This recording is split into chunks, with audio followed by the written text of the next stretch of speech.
The words escaped my mouth before I could stop them, spilling out in a moment of unguarded frustration. While confiding in my sister, I recklessly confessed that if given the chance to start over, I wouldn't choose to share my life with my husband. In that brief instant, the statement felt trivial, merely a release of pent-up irritation. But the moment I glimpsed his face, I knew I'd made a grave error. He stood just out of sight, absorbing every syllable. He didn't yell, didn't demand answers, didn't even seem enraged. His eyes locked onto mine, vacant and unreadable, before he turned and walked away. The sound of the front door closing rang louder than I expected. In that heartbeat, I understood I'd said something I couldn't take back. At first, I tried to shrug it off, convincing myself it wasn't a big deal. Couples fight, don't they? People say things in the heat of the moment that they don't mean.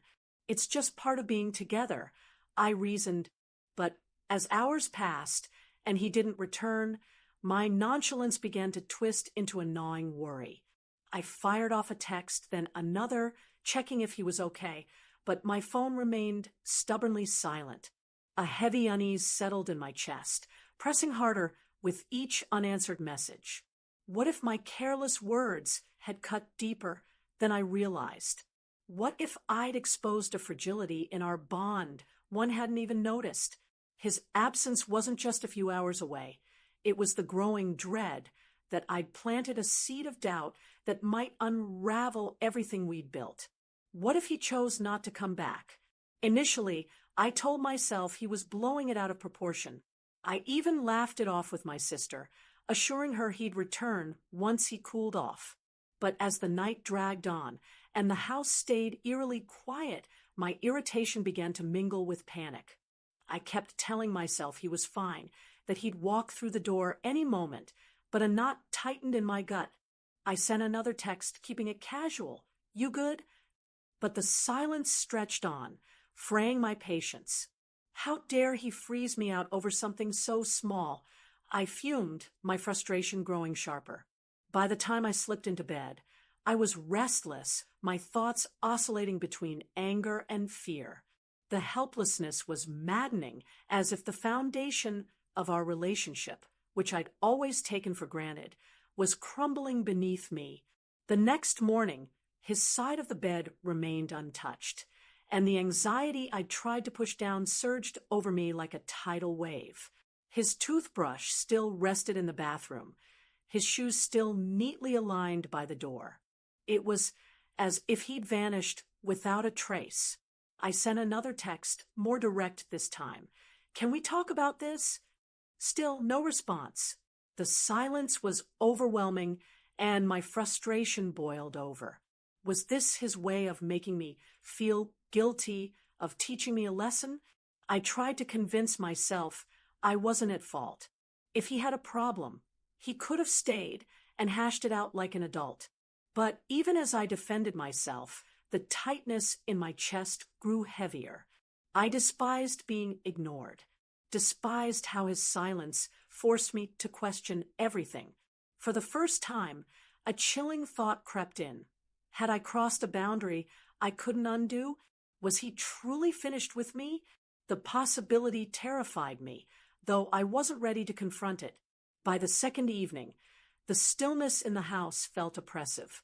I was sitting in the kitchen when I finally heard the front door creak open.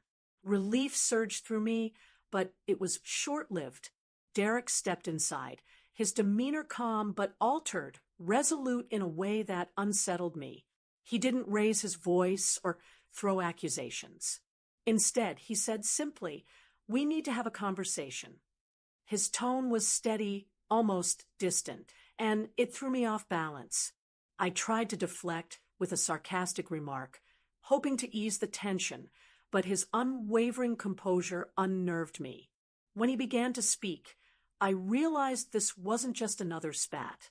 With piercing clarity, he described how my words had hurt him, not just what I'd said that night, but the way I'd been treating him for years. Each word was like a mirror, reflecting my own flaws back at me. I wanted to argue, to justify myself, but deep down, I knew he was right. Then came the words I wasn't ready for. Maybe I don't belong here anymore. My heart sank as he picked up his bag and left again, his quiet resolve feeling final. I stood rooted to the spot, the weight of my mistake crushing me. The days that followed blurred into a haze. The house, once filled with his presence, now felt empty and oppressively silent.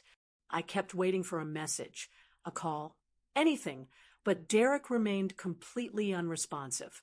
I threw myself into work and leaned on friends to distract myself, but nothing could fill the growing void. Weeks later, when I saw him again, he was transformed. At a coffee shop, he looked healthier, more at ease, as if a weight had been lifted from him. And he wasn't alone. Across from him sat a woman who exuded warmth, and the way he laughed with her, a carefree joy I hadn't seen in years, cut through me.